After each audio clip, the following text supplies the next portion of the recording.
아멘. 오늘의 말씀은 항상 내 마음에 새기며 내 목에 매라라는 말씀으로 이 새벽의 말씀을 열도록 하겠습니다.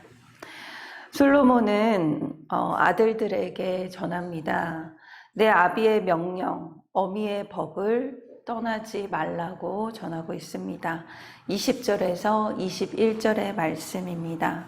내 아들아, 내 아비의 명령을 지키며 내 어미의 법을 떠나지 말고 그것을 항상 내 마음에 새기며 목에 매라.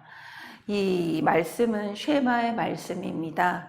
신명기 6장 4절에서 9절의 이 말씀은 들으라, 경청하라라는 말씀으로 시작이 됩니다. 이 말씀은 마음을 다하고 성품을 다하고 힘을 다하여 여호와를 사랑하라라는 말씀입니다. 이 쉐마의 말씀을 마음에 새기고 또 미간에 붙이고 손목에 매어 부지런히 가르치라는 권면의 말씀입니다. 심지어는 문설주와 바깥문에도 이 말씀을 새기라고 명령하십니다. 왜 이 말씀을 기록하고 가르치고 자녀에게 경청하라라고 말씀하십니까? 왜냐하면 이 말씀이 우리를 인도하고 나를 보호해주고 생명의 길로 인도하는 말씀이기 때문입니다. 22절에서 23절 말씀입니다. 그것이 내가 다닐 때에 너를 인도하며 내가 잘 때에 너를 보호하며 내가 깰 때에 너와 더불어 말하리니 대저 명령은 등불이요 법은 빛이요 훈계의 책망은 곧 생명의 길이니라.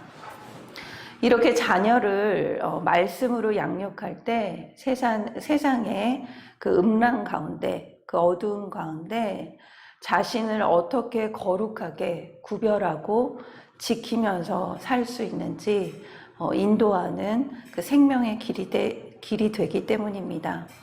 그래서 자녀에게 그 세상의 지혜와 지식을 심어주기 전에 하나님의 말씀을 기초로 다지는 것이 굉장히 중요합니다. 하나님의 말씀을 기초로 하나하나 그 위에 세상의 지혜가 세워져야 온전한 하나님의 세계관 가운데 제할 것은 제하고 또 취할 것은 취할 수 있는 그 분별하면서 구별할 수 있는 힘이 생기기 때문입니다. 세상의 모든 가치관과 그 문화와 음란한 이 요소들은 무차별적으로 우리 아이들을 공격하고 있습니다. 이것을 재미있는 요소와 또 즐거운 요소와 유쾌함으로 포장해서 그 TV나 유튜브를 통해서 또 여러 매체를 통해서 가감없이 우리는 또 보고 우리 아이들은 그것을 영향을 받고 있습니다. 요즘에 가장 이슈가 되는 그런 키워드는 동성애인 것 같습니다. 한 10년 전까지만 해도 어떤 한 작가가 이 동성애에 대한 드라마를 썼을 때 굉장히 우리는 충격으로 그 드라마를 보게 됐고 또 다가왔습니다. 근데 이제는 곳곳에서 이런 동성애에 대한 요소가 이 드라마나 이런 것에서 많이 볼 수가 있습니다. 얼마 전 종영된 굉장히 유명한 의학 드라마가 있었습니다. 저희 첫째가 아주 재미있게 보던 드라마였기 때문에 저도 몇 번 같이 본 적이 있습니다. 그런데 한 그 장면 중에 뜬금없이 남자 의사들이 그 동성 간의 접촉을 통해서 동성애를 보여주는 그 연출을 아주 재미있게 그 해프닝식으로 보여줬던 그 에피소드가 있었습니다. 전혀 그 드라마의 스토리와 맥락과 전혀 맞지 않았지만 이 동성애 코드를 보여주는 것은 작가의 의도된 스토리로 볼 수가 있습니다. 이렇게 이런 동성애적인 이런 모습들을 아주 자연스럽게 유쾌함으로 또 재미있는 요소로 이렇게 아이들이 보면서 그것들을 아주 가감없이 즐겁게 받아들일 수 있기 때문입니다. 그래서 아이들에게 이런 상황들을 설명해주고 이것은 동성애이고 이것을 구분해서 봐야 한다고 말해 주었습니다. 그러기 위해서는 우리도 깨어 있어야 합니다. 부모 또한 말씀 가운데 깨어 있어야 합니다. 우리도 여러 매체에서 나오는 여러 소리를 분별할 수 있는 말씀의 근력을 키워야 합니다. 함께 묵상하길 원합니다. 하나님의 명령과 법보다 내가 더 매력적으로 보이는 세상의 가치가 있다면 무엇입니까? 내가 가감하지 않고 또 즐겁고 유쾌하게 받아들이는 그런 음란의 그런 모습은 무엇입니까? 저와 여러분이 하나님의 말씀에 기준을 두어 세상의 가치를 분별하며 제할 것은 제하고 취할 것은 취하는 지혜의 부모가 되길 기도합니다. 이런 음란의 유혹은 외모를 보면서부터 시작이 됩니다. 24절에서 25절 말씀입니다. 이것이 너를 지켜 악한 여인에게 이방 여인의 혀로 후리는 말에 빠지지 않게 하리라. 내 마음에 그의 아름다움을 탐하지 말며 그 눈꺼풀에 홀리지 말라. 항상 이 유혹은 외모로부터 시작이 됩니다. 하와가 선악과를 먹으며 죄가 들어온 그 선악과 사건에서 하와가 선악과의 모습을 보며 마음을 빼앗깁니다. 먹으면 안 되는 줄 알지만 그 모습이, 그 외모가 보암직하고 먹음직스러운 그 선악과를 보면서 유혹을 참지 못하고 죄의 길에 서기 때문입니다. 이는 이성과의 관계에서도 적용이 됩니다. 그리고 결혼 배우자를 만날 때도 해당이 됩니다. 지금도 수많은 젊은이들이 이성 문제로 시험에 들고 또 상처를 입고 그에 따른 후유증을 겪고 있습니다. 이 음란함은 귀한 생명을 사냥한다고 성경에서는 기록하고 있습니다. 빵 한 조각만 남아 구걸하는 인생이 될 거라고까지 이야기합니다. 26절 말씀입니다. 음료로 말미암아 사람이 한 조각 떡만 남게 됨이며 음란한 여인은 귀한 생명을 사냥함이니라. 그렇게 우리의 자녀가 또 앞으로 이성을 만날 때, 또 배우자를 만날 때 어떤 기준으로 그 사람을 만나야 할지 지금부터 우리는 기도하고 전해야 합니다. 그래서 저희 교회학교 학생들에게 제가 늘 강조하는 것은 믿음의 배우자를 만나야 한다고 말합니다. 물론 그것의 기본은 자신이 믿음의 배우자가 되어야 한다는 것입니다. 애들에게 어떤 사람과 결혼하고 싶냐고 물어보면 거의 99%는 외모를 말합니다. 얼굴은 어느 아이돌처럼 생겨야 하고 직업도 훌륭해야 하고 또 나를 사랑하는 것은 기본이라고 얘기합니다. 그래서 제가 그런 사람은 없다고 얘기합니다.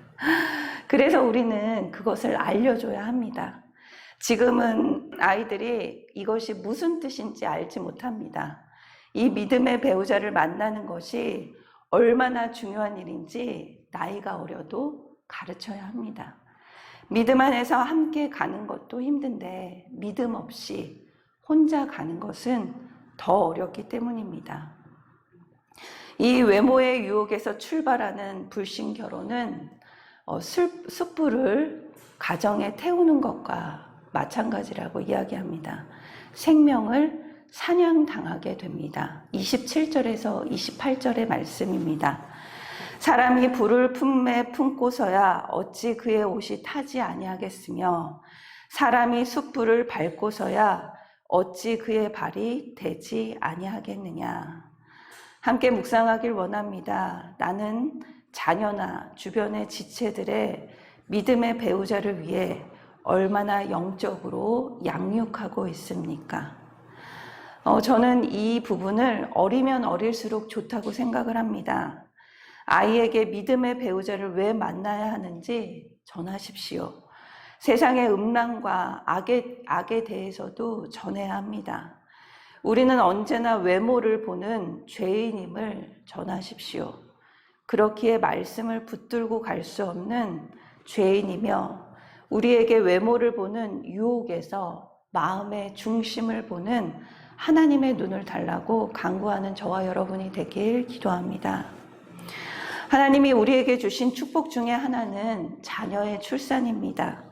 가끔 저도 잠자는 아이들을 보면, 여기에서 중요한 것은 잠자는 아이들입니다. 하나님이 이 생명을 나를 통해서 만드셨다는 것이 굉장히 놀라울 때가 있습니다. 어떻게 이 아이가 내 뱃속에서 나왔지? 어떻게 이런 아름다운 아이가 태어났지? 이렇게 볼 때가 너무나 많습니다. 하나님이 창조의 사역에서 우리 부부를 사용하신 것입니다. 이 축복을 가정에게 허락하시고 부부에게 허락하신 것입니다. 그리하여 부부간의 이 성생활은 배우자 사이에만 허락된 귀한 선물입니다. 그리고 창조의 사역이라고 생각이 됩니다. 그러기에 이 부부간의 성생활은 거룩하고 빛나고 아주 아름다운 일인 것입니다. 하지만 항상 악하고 음란한 이 세상은 이것을 부정하려고 합니다. 이것을 흔들어 파괴하려고 합니다. 이 빛나고 거룩한 일을 더럽고 추악하고 어둠에서 쾌락을 주고 망하게 만듭니다. 32절에서 33절 말씀입니다. 여인과 간음하는 자는 무지한 자라. 이것을 행하는 자는 자기의 영혼을 망하게 하며 상함과 능욕을 받고 부끄러움을 씻을 수 없게 되나니, 부부관계를 벗어난 그 음란을 행하는 사람은 무지하고 자기 영혼뿐만이 아니라 배우자의 영혼까지도 망하게 합니다. 그리고 고스란히 자녀들에게까지 그 상함과 능욕을 받게 합니다. 그렇기에 최고의 영적인 훈련은 하나님 안에서 믿음의 배우자를 만나는 것이고 음란의 죄를 피하는 것입니다. 함께 묵상하길 원합니다. 하나님이 미워하시는 음란의 죄로 인해 내가 지금 치르고 있는 대가가 있습니까? 오늘 함께 묵상하길 원합니다. 오늘 말씀은 우리의 모습을 비추어 앞으로 자녀에게 올바른 주님의 명령과 법을 전하는 부모의 모습을 다시 세우는 그 길임을 기억하길 원합니다. 우리 자녀들이 주님의 말씀 안에서 믿음의 배우자를 만날 수 있도록 기도하십시오. 또 전하십시오. 이 악한 세대 가운데 무분별한 가치와 음란 가운데 분별할 수 있는 말씀의 지혜를 달라고 기도하는 저와 여러분이 되길 기도합니다. 다 같이 기도하도록 하겠습니다. 사랑의 하나님, 오늘 말씀에 비추어 나는 아이들에게 무엇을 전했나 생각합니다. 주님의 명령과 법보다는 지식과 학습을 전했고 아이들의 외모를 가꾸기 위해 힘썼습니다. 결국 주님의 말씀 없이 쌓는 지식은 모래 위에 지은 집과 같음을 알게 됩니다. 우리의 자녀에게 올바른 영적 명령과 법을 전하는 입술을 허락하여 주시옵소서. 세상의 가치관에 전도되지 아니하고 하나님의 세계관을 전하는 자녀로 세워 주시옵소서. 먼저는 내가 외모를 보지 않고 마음의 중심을 보길 원합니다. 우리 자녀가 믿음의 배우자와 동역자들을 만나길 원합니다. 주님의 예비하신 사람들을 만나게 하시며 교제의 축복을 허락하셔서 마음에 불을 품는 인생이 아닌 복음을 품는 인생으로 세워 주시옵소서. 오늘 하루도 주님을 의지합니다. 감사드리며 예수님의 이름으로 기도드립니다. 아멘.